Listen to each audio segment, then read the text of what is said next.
सर्वोत्तम अनुभव के लिए हम आपको हेडफोन का उपयोग करने की सलाह देते हैं। How free is the press? Dorothy L share. बिना फ्री प्रेस के लोग कभी आज़ाद नहीं हो सकते और यह बात हर आज़ाद इंसान मानते हैं। इसीलिए इस पर बात करने की ज़रूरत नहीं है। अभी हम यह बात भी नहीं करेंगे कि जंग के समय प्रेस पर जो पाबंदियां लगती हैं उनका क्या होता है। जंग के समय हर तरह की आज़ादी को रोका जाता है, पर आज़ाद लोगों को यह देखना चाहिए कि शांति के बाद पूरी आज़ादी वापस मिले। तब तक यह सोचना ज़रूरी है कि यह आज़ादी असल में क्या है और कितनी ज़रूरत है इसकी। कभी-कभी जो लगता है कि आज़ादी है, वह असल में आज़ादी होती ही नहीं। यह एक तरह की ज़बरदस्ती बन सकती है, जहाँ एक इंसान या एक ग्रुप अपनी मर्ज़ी पूरी दुनिया पर थोप देता है बिना किसी रोक-टोक के। जब हम प्रेस की आज़ादी की बात करते हैं तो हम आम तौर पर इसे बहुत तकनीकी और सीमित तरीके से समझते हैं, यानी सरकार के निर्देश या सेंसरशिप से आज़ादी।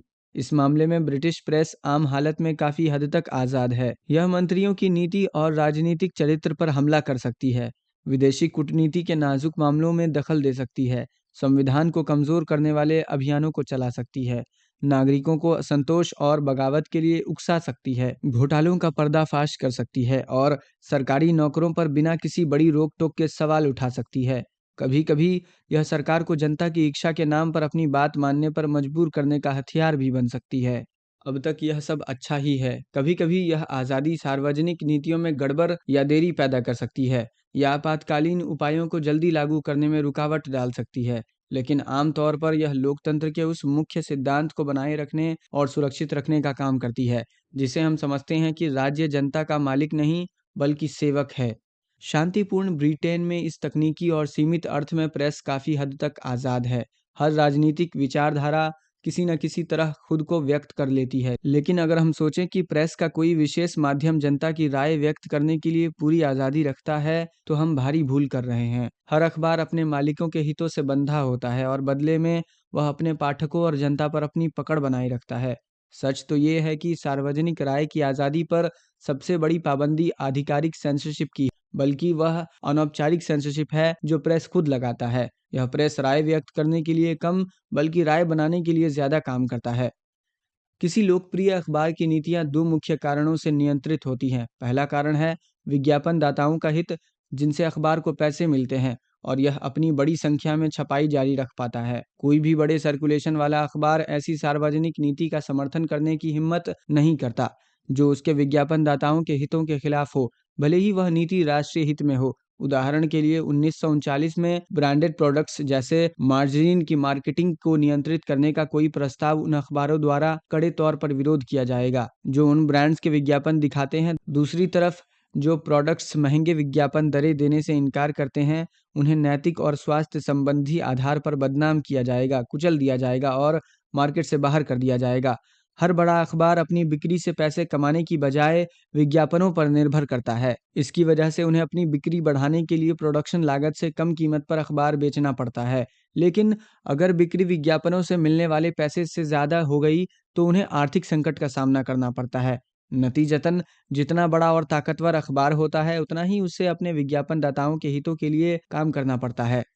इसका मतलब है कि सस्ते दैनिक अखबार जो हर जगह पहुंचते हैं और सबसे ज़्यादा प्रभाव डालते हैं, महंगे साप्ताहिक या मासिक अखबारों से कहीं कम आज़ाद होते हैं। महंगे अखबार अपनी आमदनी का ज़्यादा हिस्सा बिक्री से कमाते हैं, इसीलिए केवल अमीर लोग ही स्वतंत्र और बेबाक राय को बढ़ावा देने के लिए खर्च कर सकते हैं। अखबार की आमदनी का दूसरा स्रोत वह धन होता है जो उसके मालिक या कंपनी के पास होता है। नतीजतन अखबार की नीति उसके मालिक की व्यक्तिगत दुश्मनी और राजनीतिक महत्वाकांक्षाओं से प्रभावित होती है। उदाहरण के लिए, अगर कोई बड़ा अखबार मालिक किसी सरकारी पद को पाने में नाकाम रहता है, तो यह उसके द्वारा नियंत्रित हर अखबार में उस मंत्री या पार्टी के खिलाफ तीखे अभियान का संकेत हो सकता है जिसने उसकी उम्मीदों को तोड़ा। जनता जो इस हमले के पीछे की व्यक्तिगत वजहों और अखबारों के विशाल नेटवर्क के बारे में कुछ नहीं जानती, यह देखती है कि कई स्वतंत्र दिखने वाले अखबार एक साथ किसी मंत्री या पार्टी की आलोचना कर रहे हैं। जब तक कोई व्यक्ति बेहद होशियार, शक करने वाला या पूरी तरह स्वतंत्र सोच वाला न हो, वह इस दबाव से प्रभावित हो सकता है और उसका वोट भी प्रभावित हो सकता है। उसे शायद कभी यह एहसास ही नहीं होगा कि उस पर किस तरह का दबाव डाला गया। लेकिन इससे भी ज़्यादा गंभीर और सूक्ष्म समस्या ये है कि प्रेस जो खबरें और राय साझा करता है, उस पर भी नियंत्रण और सेंसरशिप होती है। यह नियंत्रण दो मुख्य धारणाओं पर आधारित होती है। पहला, लोग सच्चाई और झूठ में फ़र्क नहीं कर सकते। दूसरा, लोग इस बात की परवाह नहीं करते कि कोई बात झूठ है, बस वो रोचक होनी चाहिए। ये दोनों ही बातें जनता के लिए अपमानजनक हैं। वास्तव में लेट लॉर्ड नॉर्थक्लिफ ने अपने ब्रिटिश पाठकों के लिए जो भाषा निजी तौर पर इस्तेमाल की और हिटलर ने अपने जर्मन पाठकों के लिए जो सार्वजनिक तौर पर कही, उनमें ज़्यादा फ़र्क नहीं था। दोनों का मानना था कि पाठकों को कुछ भी विश्वास दिलाया जा सकता है। इसका नतीजा यह हुआ कि पहले से जो सही और सटीक रिपोर्टिंग स्वतंत्र अखबारों का गौरव थी, वह अब लापरवाह या पक्षपाती रिपोर्टिंग में बदल गई। मैं अपने निजी अनुभव से कुछ सामान्य उदाहरण देकर यह दिखाना चाहूँगा कि कैसे तथ्य और राय को तोड़ा मरोड़ा जा सकता है, जिससे अखबार के हर पेज पर, चाहे वह सार्वजनिक मामलों की रिपोर्ट हो या रोज़मर्रा की गपशप, एक तरह की झूठी छवि जा सकती है। सनसनीखेज हेडलाइन, झूठी प्राथमिकता और संदर्भ का दमन। इस साल 1941 मॉल्डवन सम्मेलन में मैंने एक पेपर पढ़ा जिसमें चर्च के राजनीति और समाजशास्त्र से जुड़े होने के धार्मिक आधारों पर चर्चा की थी। इसमें मैंने 8,000 शब्दों में करीब 250 शब्द उन खतरों के बारे में बोले थे जो वित्तीय नैतिकता के मुकाबले यौन नैतिकता पर ज़्यादा जोर देने से होते हैं। इस छोटे से हिस्से को हर जगह सनसनीखेज हेडलाइनों में ऐसे पेश किया गया जैसे यह मेरे पूरे भाषण का मुख्य हो। 8,000 शब्दों के धार्मिक भाषण में से रिपोर्टरों ने वही शब्द सुना जिसे वे समझते थे कि उनके पाठक समझ सकते हैं। वे विचार, आप पाठक इस पर गर्व कर सकते हैं। हालांकि मैं यह जोड़ दूं कि यह रिपोर्ट आपके पसंदीदा अखबार के किसी विशेषज्ञ द्वारा नहीं बनाई गई थी। यह रिपोर्ट एक न्यूज़ एजेंसी से आई थी। जब संपादकों ने इस पर सवाल किया गया तो उन्होंने ज़्यादातर मामलों में जिम्मेदारी लेने से इनकार कर दिया। यही तरीका है जिससे आपको यह पता चलता है कि सार्वजनिक बैठकों में क्या हुआ। दूसरा, गार्बलिंग, गड़बड़ी करना। यह प्रेस इंटरव्यू लेने वालों की खासियत होती है। मेरी एक नई नाटक की प्रोडक्शन के दौरान मुझसे पूछा गया, आपके भविष्य के क्या प्लान्स हैं? मैंने जवाब दिया कि मैं कभी प्लान्स नहीं बनाती। मैंने कहा कि मुझे नाटक लिखना उपन्यास लिखने से ज़्यादा पसंद है। भले ही उपन्यास से ज़्यादा पैसे मिलते हैं और पैसे की चिंता किए बिना अगर मुझे नाटक लिखने का मौका मिले, जैसे कैंटरबरी फेस्टिवल के लिए, तो मैं ज़रूर लिखूंगी। लेकिन यह जवाब प्रेस में इस तरह छिपा, मिस मेयर्स ने कहा कि वह अब कोई नाटक नहीं लिखेंगी सिवाय कमीशन पर। इस तरह की बातें और इंटरव्यू लेने वाले की आदत कि वह खुद बातें बनाकर उन्हें आपके नाम से छाप देता है, इंटरव्यू की रिपोर्टिंग को बहुत अविश्वसनीय बना देती है। प्रेस वालों की कल्पना शक्ति को भी ध्यान में रखना चाहिए। एक बार मैंने पढ़ा कि जब मैं कुछ कह रही थी तो मेरे चश्मे के पीछे से मेरी आंखें चमक रही थी। यह पढ़कर मुझे आश्चर्य हुआ क्योंकि वह इंटरव्यू मैंने फ़ोन पर दिया था। मैंने सोचा कि यह पत्रकार की अपनी आंखें रही होंगी जो डबल मैग्नीफाइंग ग्लास माइक्रोस्कोप जैसी होंगी। लेकिन प्रेस इंटरव्यू पर सबसे अच्छी बात क्यू ने अपनी किताब फ्रॉम ए कॉर्निश विंडो में लिखी है। जो लोग यह मानते हैं कि सार्वजनिक लोग वही कहते हैं जो उनके नाम से छापा जाता है, उन्हें यह पढ़ना चाहिए। तीसरा, इनएक्यूरेट रिपोर्टिंग ऑफ फैक्ट्स, गलत तथ्यों की रिपोर्टिंग। कुछ समय पहले एक अखबार ने लिखा कि मेरे फ्लैट में चोरी हुई थी और मैं शायद ऑक्सफोर्ड से समय पर वापस आकर चोरों को पकड़ने में सफल रही। यह बात आंशिक रूप से सही थी, लेकिन हर डिटेल गलत थी। चोरी की तारीख 3 दिन पहले की थी। मैं ऑक्सफोर्ड में नहीं बल्कि किंग्स गार्डन पार्टी में थी और चोरों को मैंने नहीं बल्कि शायद अखबार वाले लड़के ने डराया था। यहाँ दिलचस्प बात यह है कि इन गलतियों की वजह क्या थी। तारीख को बदला गया ताकि यह न लगे कि खबर पुरानी हो चुकी है और अखबार वाले लड़के की जगह मुझे रखा गया, शायद इसलिए कि मैं ज़्यादा विशेष दिखूं। हालांकि अगर उन्होंने सही तारीख दी होती तो ये खबर बकिंघम पैलेस के संदर्भ में और भी आकर्षक हो सकती थी। चौथा, प्लेन रिवर्सल ऑफ फैक्ट्स, सच्चाई का उल्टा।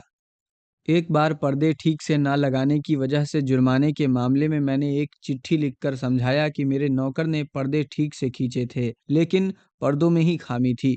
स्थानीय अखबार ने रिपोर्ट किया, मिस मेयर्स ने कहा कि नौकर पर्दे खींचना भूल गया था।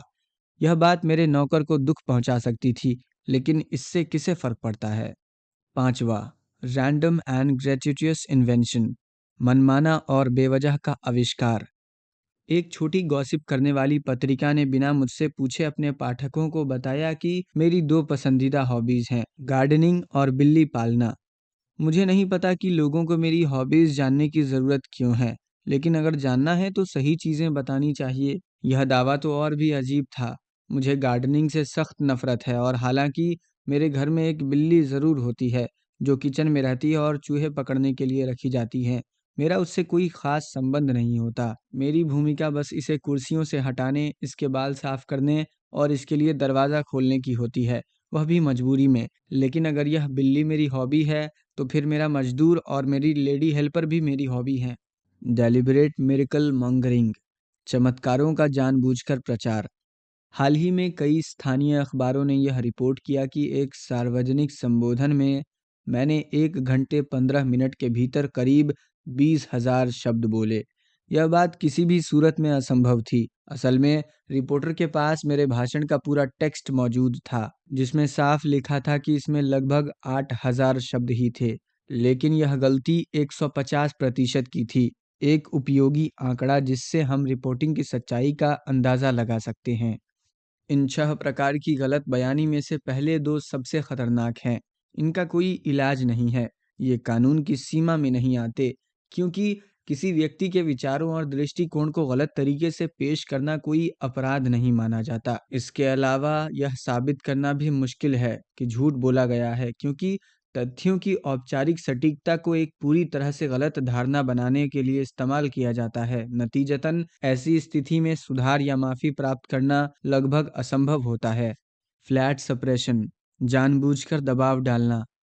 प्रोटेस्ट के लिए पत्र लिखे जा सकते हैं, लेकिन इस केस में पहला, उन्हें नज़रअंदाज किया जा सकता है। दूसरा, पूरे या आंशिक रूप में प्रकाशित किया जा सकता है। साथ में संपादकीय टिप्पणी जोड़कर कि रिपोर्ट सही थी और वक्ता को अखबार के पूरे मूल्यवान स्थान पर कब्जा करने की उम्मीद नहीं करनी चाहिए। तीसरा, संपादक निजी तौर पर उत्तर दे सकता है जो सार्वजनिक रूप से बने गलत प्रभाव को सही नहीं करता। कभी-कभी, और वह भी आम तौर पर, किसी प्रांतीय अखबार से पूरी माफ़ी और सुधार प्राप्त होती है। पुराने स्कूल के एक संपादक ने मुझे लिखा, आपके पत्र के लिए धन्यवाद, जिसे हम अपना कर्तव्य समझकर प्रकाशित करते हैं। हम अपनी संतुलित समाचार की प्रतिष्ठा बनाए रखने की कोशिश करते हैं। यहाँ 3 पुराने शब्द हैं: कर्तव्य ड्यूटी, प्रतिष्ठा रेपुटेशन, संतुलन बैलेंस्ड। क्या ये आज भी फ्लीट स्ट्रीट से आने वाली खबरों के लिए पाठक की अपेक्षाओं को दर्शाते हैं? सुधार के प्रयासों में बाधाएं। गलत रिपोर्ट को सही करवाना एक भारी और थकाऊ प्रक्रिया है। झूठ रातों रात दुनिया भर के सैकड़ों अखबारों में सिंडिकेट होकर छप सकता है। इसके अलावा, अगर कोई शिकायत करता है या अखबारों की सच्चाई पर सवाल उठाता है, तो पृष्ठभूमि में हमेशा सज्जनतापूर्ण ब्लैकमेल का खतरा रहता है। खुले तौर पर कोई धमकी नहीं दी जाती, लेकिन किताबों और नाटकों पर खराब समीक्षा या चुप्पी साधी जा सकती है। गॉसिप कॉलम में व्यंग्यात्मक लेकिन कानूनी रूप से अपमानजनक न लिखने वाले संदर्भ आ सकते हैं। हजारों तरीके हो सकते हैं जिनसे यह संकेत दिया जाए कि प्रेस नाम और प्रतिष्ठा बनाने या बिगाड़ने की शक्ति रखता है। इस कारण से प्रेस की आलोचना करने वाली किताबें दुर्लभ होती हैं और कोई ऐसा अखबार खोजना भी मुश्किल होता है जो इस विषय पर लेख प्रकाशित करने की ईमानदारी रखता हो। भाषण दिए जा सकते हैं, लेकिन उनका व्यापक जनता तक पहुंचना मुश्किल है। अखबार उन्हें संपूर्ण रूप से प्रकाशित नहीं करते। केवल 1 या 2 वाक्य ही चुनकर इस तरह प्रस्तुत किए जाते हैं जैसे बिशप प्रेस पर नियंत्रण चाहते हैं या सांसद ने प्रेस की स्वतंत्रता पर हमला किया। अगर कोई गैर जिम्मेदाराना प्रचार को रोकने की कोशिश करता है, तो इसे प्रेस की स्वतंत्रता पर खतरा कहकर एक स्वर में विरोध किया जाता है।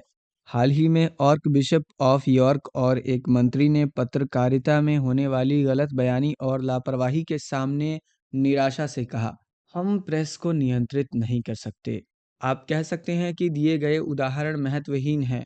यह सच है, लेकिन यही इन्हें इतना चिंताजनक और लक्षणात्मक बनाता है। ये सीधे तौर पर किसी प्रचारवादी उद्देश्य के लिए सच को तोड़ मरोड़ कर पेश नहीं करते। इसके बजाय ये एक व्यापक सच्चाई के प्रति लापरवाही को उजागर करते हैं, जो हर कॉलम में घुसपैठ कर रही खबरों के तुच्छ बिंदुओं तक फैल रही है और सच और कल्पना के बीच की रेखा को धुंधला कर रही है। इससे एक ऐसा वातावरण बन रहा है जो पाठकों के बीच अविश्वास और निंदात्मक को बढ़ावा देता है।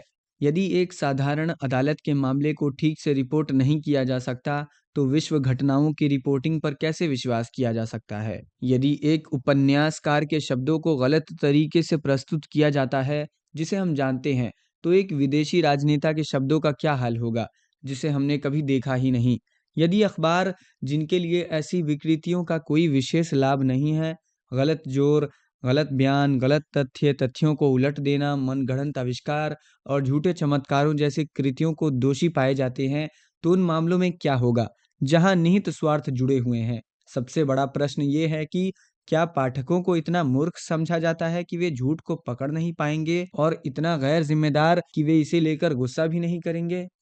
ईमानदार पत्रकार और जिम्मेदार संपादक इस स्थिति से खुश नहीं हैं, लेकिन ऐसे पत्रकारों और संपादकों की संख्या जो कर्तव्य, संतुलन और प्रतिष्ठा के उच्च मानकों को बनाए रख सकते हैं, दबाव के सामने दिन ब दिन घटती जा रही है। संभवत यह सच है कि हर राष्ट्र को वही प्रेस मिलता है जिसका वह हकदार है।